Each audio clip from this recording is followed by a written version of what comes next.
নীলাখামৰ চিঠি লিখো কত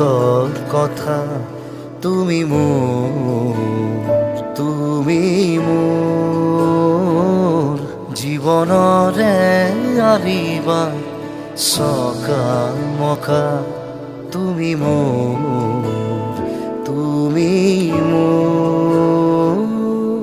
কাহিনীৰ মাজতে কাহিনী ভৰা যাতনাৰ জীবন মোৰ নিজে অকা বেজাৰৰ চকুলো মুচিলোৱা উদাসী ফাগুনৰ বসন্ত হোৱা তুমি মোৰ সাৰদীজনী মৰমবোৰ চবানা